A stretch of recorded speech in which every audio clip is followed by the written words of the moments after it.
Hello, this is Fear Dragon coming at you with another StarCraft 2 netcast. Today we have a Protoss versus Zerg from the HP Trophy number 2 qualifiers. I'm actually not too familiar with this tournament or one of these players, but let's go ahead and introduce the player that I do know at least.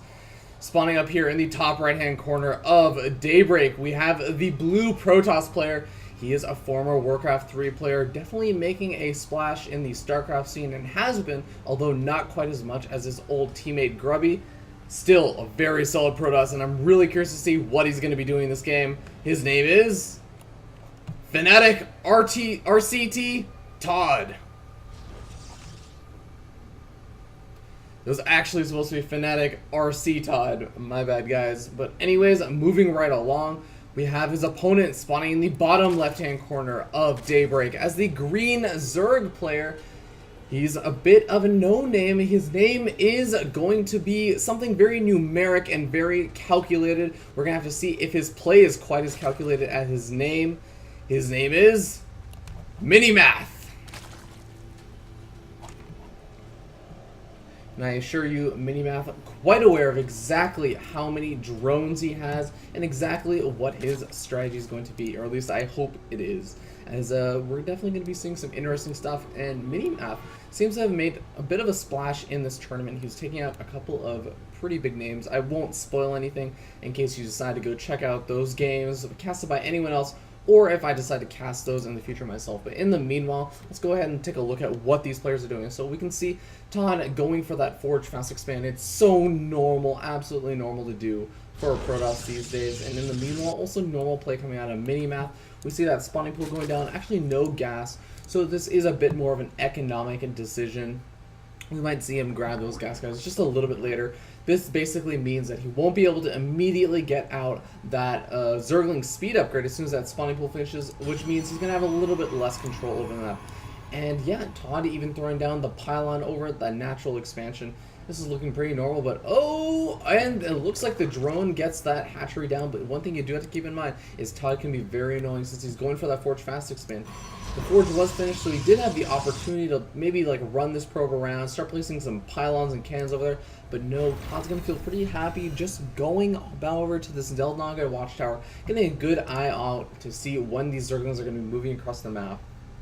And of course, these 4 Zerglings are going to be looking around for that probe, and there we see MiNiMaTh clearly very concerned about that possibility of the probe building cannons behind this little expansion area, behind those minerals. So he's going to go ahead and do a little poke over there and then head over to that Zelnai watchtower. Well, they will actually meet that little probe unless Todd is paying attention. And Todd, being that Warcraft 3 player, Warcraft 3, a very micro-intensive game, notices and immediately runs away as soon as he sees those Zerglings heading over. And actually, he's going to go ahead and do a little bit of scouting. So it looks like he's going to move over at the perfect time. Going to see that third going down at 4 minutes and 30 seconds. Very nicely timed out, as these are both professional players.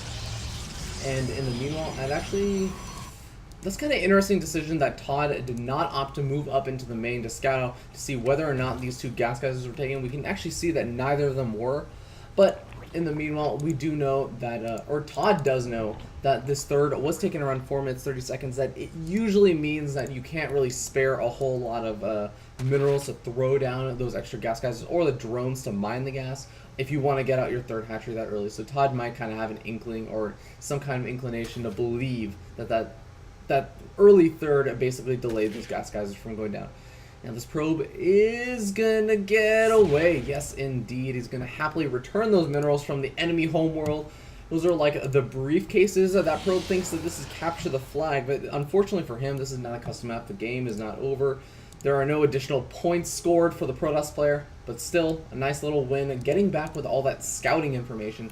So I guess in a way it was a briefcase, and oh my god, that's getting a little bit of lag. Hopefully that does clear up. If it does not, might have to do a recast. Hopefully I won't be forced to do that, as I hate casting games when I am not casting them blind. But in the meanwhile, we do see some nice little plays coming out of Todd, just going ahead with that 1-gate robotics facility play. And that really is only possible because he saw that there were, or didn't directly see, but he could infer that there were no gas geysers immediately taken. He knows that there was no threat of an immediate Baneling bust or any kind of big, really early Roach push. And the fact that he saw that that third was being taken, also indicative that he's not about to be too based all in. So he can be a little bit greedier and go ahead and go for that robotic facility, and there we see him adding on a couple gateways. That's also very critical, as he still does have to worry about some very scary pushes that can happen around 11 minutes. But in the meanwhile, Todd is going to have the opportunity to do a push of his own if he opts to do it. Can do some nice little pushes off of 4 or 5 gateways and a robotic facility around 10 minutes, and might actually even have the +2 weapons research for that push. We're going to have to wait and see whether Todd decides to do that, or if he decides to stay on a slightly lower gateway count, go ahead and grab this third over here, maybe try and do a little bit of a wall off with some buildings, and we're going to end up seeing, but no, this pylon kind of makes me believe that he's going to be going for that kind of aggression. But look at this, Minimath sending out these Zerglings in a really far off locations, clearly going to be scouting around for any kind of aggression or proxy pylons. And unfortunately for him, he has no idea about that proxy pylon that he's so freaking close to. If he just moved over a little bit, he might catch wind of it, but no, not for now. In the meanwhile, we do see, there it is, 6 gateways and a robotic facility. That robotic facility going to be pumping out those immortals, which is awesome against the Roach composition. And we're going to see, it looks like Minimath does have that Roach horn. He does not have any upgrades starting to research, although he does have that evolution chamber up. And that might just be because, oh, it looks like, I was about to say, he needs to send in that Overlord relatively soon to get a scout off. He did manage to see actually all 6 gateways and that robotic facility with the Overlord that came in over at the natural, so he should know exactly what's going on. We see the Roach production starting, and now we also see Fanatic Todd moving out across the map, and we're going to have to see how much damage he can do. He has 2 immortals, and you might be thinking, you know, that's not a huge number of them, but with these sentries and good force fields, and with additional warpins of, wow, 3 more sentries even, he's going to have a great time trying to push over here. But this is quite a few Roaches. He needs to make sure that he nails those force fields to make sure that he can do the damage he needs to do. As you can see over here, it doesn't look like right now he's really planning to take a third. Look at over here, he's not really moving out any probes. This expansion is going to be a little bit difficult to take after all of this aggression, unless he does a good amount of damage. If Minimath comes out of this without losing too many drones or his third expansion and still has a decent sized army, he can go ahead and deny this third from ever being taken for a very long time.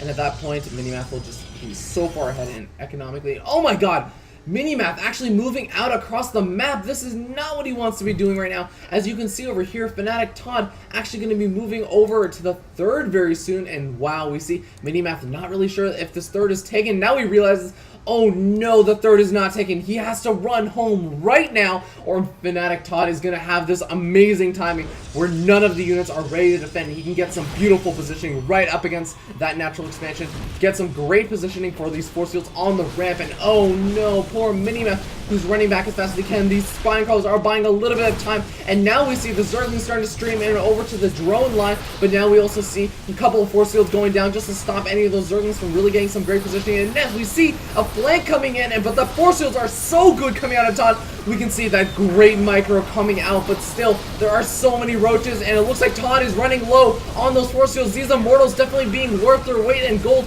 racking up quite a few kills with that +1 weapons upgrade, and it looks like the upgrades are just not going to be enough as the Roaches are coming in. They're starting to snipe off those Immortals, but there is a reinforcing wave of Stalkers coming in from behind, and it looks like they might be able to start cleaning up some of these Roaches, but these Roaches are doing a great job cleaning up all the Immortals, and with all the Immortals taken out, that's going to significantly weaken the push from Fanatic Todd, but at the same time, Minimath has lost his third expansion. That's not just going to mean an economic loss, it also means the loss of quite a few of his larva production. So he's going to have to do something about that. He's going to try and catch these Stalkers off guard. Now you have to realize, Fanatic Todd has come out into a great position with this, even though he did end up losing most of his units, did manage to salvage a couple of those Stalkers. It's going to be very useful for that defense.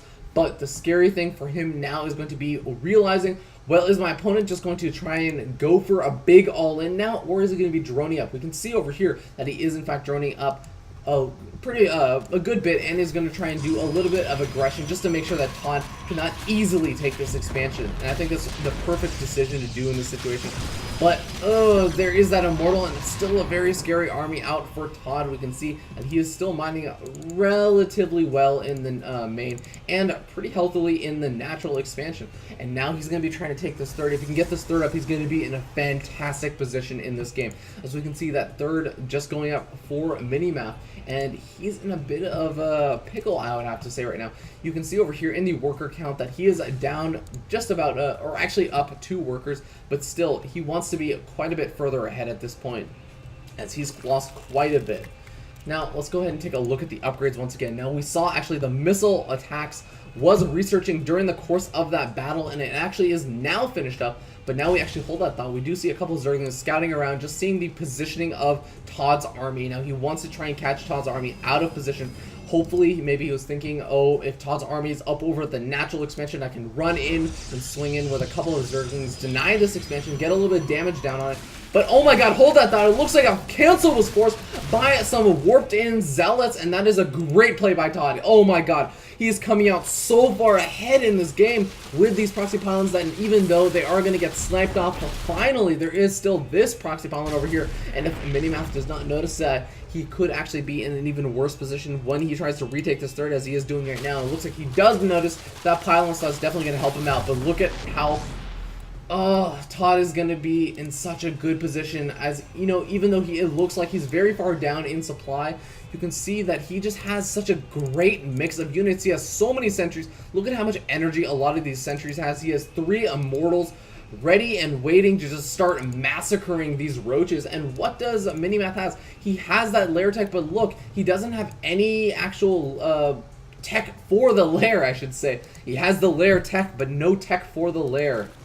And it looks like this is going to be the response. Minimath using that lair tech, I guess, just for the Overlord drop, and he's going to be dropping in the main. We're going to see how effective this is, as the army for Todd is very out of position, and Todd actually realizes that this is going to be a split up attack, so he leaves a couple of units over at that third. We're going to go ahead and take a look, but we see the roaches dropping into the main, and also Zerglings and roaches moving into the third expansion. They're easily going to be able to kill off a lot of those Immortals, but now we see the army of Todd moving into the main, being able to win this battle in the main, but he might end up taking a substantial amount of damage over at that third expansion, as his entire army at that third was cleaned up, and now he's going to start losing a lot of these probes over here. The probes are now starting to run, but at the same time, look at this. Oh my god, Minimath actually able to do a lot of damage inside the main of Todd, more than I realized. And wow, even though that there is this Immortal, he's doing a substantial amount of damage to these roaches, and he will finally be able to clean up that army over in the main. He's done a lot of damage, and there is going to be the GG from Todd. Wow, jolly good race, as Minimath clearly enraging Todd quite a bit, as Todd did really a great job picking off that third, killing it, and even forcing the cancel on it a second time. Really just putting Minimath very far behind economically, but unfortunately for Todd, he got caught very out of position with his army, as it looks like Todd was going for that money mix that would be very useful in that big engagement. But once he was forced to be split up by those very, very key Overlord drops, he just kind of got pulled apart, and he wasn't able to appropriately split up his army and defend, especially since using those Overlord drops kind of negated a lot of the use for those force fields, which Todd really had invested so heavily in those sentries. And really, because he was opting for those Immortals, those Stalkers, those sentries, he wasn't really teching up to those Colossus or anything, and he hadn't, oh my god, didn't even get blink research. And look at this, level 2 ground weapons are barely not finishing. You know, it really just was a bit too much, and Minimath was able to take the game. So thank you so much for tuning in. Hopefully you guys enjoy this. This was just one game. I don't believe that there were any other games that I could find for this matchup, so I guess Minimath ended up advancing. So congratulations to Minimath knocking out a really big player. And yeah, that's going to be it. So if you enjoy my videos and commentary in any capacity whatsoever, please go ahead and subscribe to me and like them and comment and do all that good stuff that you do on YouTube. And also, if you are interested, I'm going to be starting up Balanced Battles and Collegiate Star League casts very soon. So you can go ahead and tune into those at twitch.tv/FearDragon64. I also have a Twitter account where I announce whenever I have videos releasing. That's twitter.com/FearDragon64, and most importantly, submit your replays. If you're going to do one of any of these things, please submit your replays to FearDragon64@gmail.com so that you can have your replays casted. And I really love doing that, even though I do really enjoy casting a lot of the programs. I like casting just general people's games. I want people to get enthusiastic about playing. I want you guys to have a reason to go ladder so you can have your games casted. Anyways, that's enough out of me. Oh my god, how long have I been rambling since this game has been over? I will see you guys next time. Hello, this is Fear Dragon coming at you with another StarCraft 2 netcast. Today we have a Protoss versus Zerg from the HP Trophy number 2 qualifiers. I'm actually not too familiar with this tournament or one of these players, but let's go ahead and introduce the player that I do know at least. Spawning up here in the top right hand corner of Daybreak, we have the blue Protoss player. He is a former Warcraft 3 player, definitely making a splash in the StarCraft scene and has been, although not quite as much as his old teammate Grubby. Still a very solid Protoss, and I'm really curious to see what he's going to be doing in this game. His name is Fnatic RCT Todd.